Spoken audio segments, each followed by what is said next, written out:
परमेश्वर के नाम की महिमा हो। यीशु मसीह के अतुल्य नाम में इस अनुग्रहित सुबह में मेरे सभी प्रिय श्रोताओं को मेरा विशेष स्नेह वंदन। पवित्र शास्त्र के यिर्मयाह की पुस्तक 29 का 11वां वाक्य, जो बहुत ही सुपरिचित वाक्य है, उसे पढ़कर आपका ध्यान में लाना चाहूँगी। क्योंकि यहोवा की यह वाणी है कि जो कल्पनाएं मैं तुम्हारे विषय करता हूँ उन्हें मैं जानता हूँ, वे हानि की नहीं वरन कुशल की ही हैं, और अंत में तुम्हारी आशा पूरी करूँगा। अनुग्रहित वचन के भाग के आधार पर कुशल भविष्य की आशा रखें विषय पर मनन करने के लिए आओ हम परमेश्वर में समर्पित हो जाएं। पुराने जीवन की हार, बीते कल के दुखों के आधार पर दोनों को जब मनुष्य गिन रहा है, परमेश्वर पर आश्रित करने वाला एक भक्त अपने कुशल भविष्य की कामना करने के योग्य है, क्योंकि वचन में लिखा है, परमेश्वर हमारे बारे में सटीक रूप से जानता है और वह जानकारी हमारी बुराई के लिए नहीं पर भलाई के लिए मात्र है। दृढ़ता से विश्वास करें तो जीवन की स्थिति कैसी भी हो, हम परमेश्वर पर विश्वास करके कहेंगे कि परमेश्वर के द्वारा मेरा भविष्य कुशल होगा। यही एक कुशल आशा है। एक सच्ची कहानी मैं आप लोगों के मन में डालना चाहूँगी। अमेरिका के अर्गनासास में कपास की खेती में मजदूरी करने वाला एक नीग्रो जिसका नाम जेम्स था, वह अपनी पत्नी के साथ वहाँ काम करता था। दोनों ही बहुत मेहनती थे।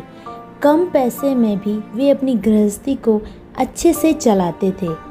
उनके बेटे और बेटी के रूप में 17 बच्चे थे। इन दोनों मजदूर माता पिता ने भूखे रहकर अपने बच्चों को उन्नत शिक्षा व अच्छे संस्कार दिए।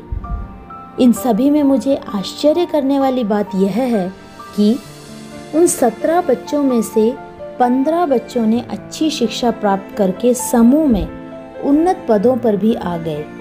वह सभी अपने नौकरी के साथ पढ़ाई कर रहे थे। उनमें से एक ने इस प्रकार गवाही दी कि हमारे माता पिता दोनों ही अनपढ़ थे, लेकिन उन्होंने हमारे अंदर वह आत्मविश्वास पैदा किया। हमारे पिता ने अपनी कहानी और अपनी बातों के द्वारा बार बार हमें आशा का संदेश दिया। उन्होंने बताया कि तुम जिस चीज़ की आशा रखते हो वही तुम्हें प्राप्त होती है। यदि तुम उन्नत आशाएं रखोगे तो बड़ी बड़ी चीज़ें तुम्हें हासिल होंगी। उस पिता की अगली कहानी यूसुफ की थी। किसी के भी जीवन में आशा का संचार करने वाली है यूसुफ की कहानी, जिसे सूखे कुएं में डाल दिया गया था। यह उसके जीवन में बहुत ही दुखदायी एक स्थिति थी जो उसके भाइयों के द्वारा हुई।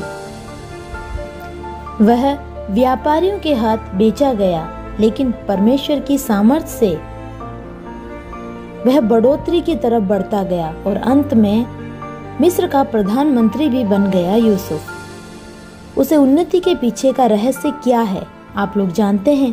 पहला, परमेश्वर का अनुग्रह, और दूसरा, वह सपने देखने वाला था और वह अपने सपने उसके जीवन की किसी भी परिस्थिति में परमेश्वर से आशा को बनाए रखने में मददगार थी।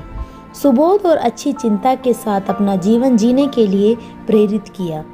उसके भाई के नेतृत्व का आदर करेंगे, यह अच्छी आशा उसके पूरे जीवन में बनी रही। प्रियो, ध्यान दें, आज इस समय में उन्नत चिंता को अपने जीवन में लाने के लिए अन्याय और गंदी हरकतों को करने में किसी को भी संकोच नहीं होता।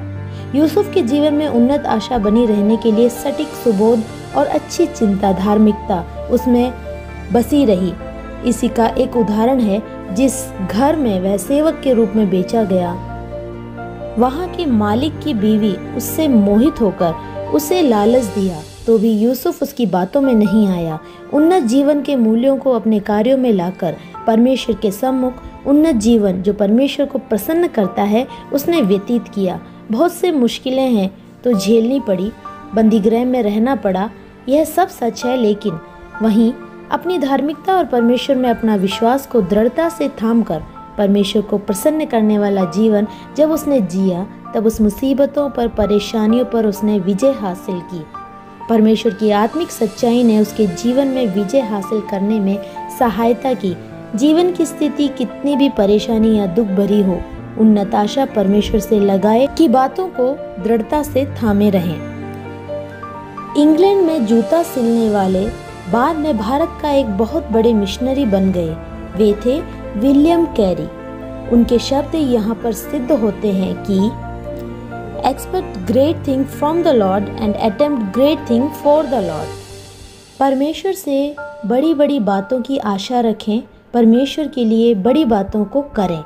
आंखें बंद करें, प्रार्थना करें। पवित्र पिता, आप हमारे प्रति अच्छी बातें, वह भी भलाई की शुभ बातों पर विश्वास कर आप पर शुभ आशा लगाते हुए आपके आग्रह के अनुसार आपको प्रसन्न करने वाले धार्मिक बातों को अपने अंदर बढ़ाने में आज के दिन में ही नहीं पर हमारे पूरे जीवन में लाने के लिए आप हमारी सहायता करें। यीशु के नाम में आमीन। Have a blessed day.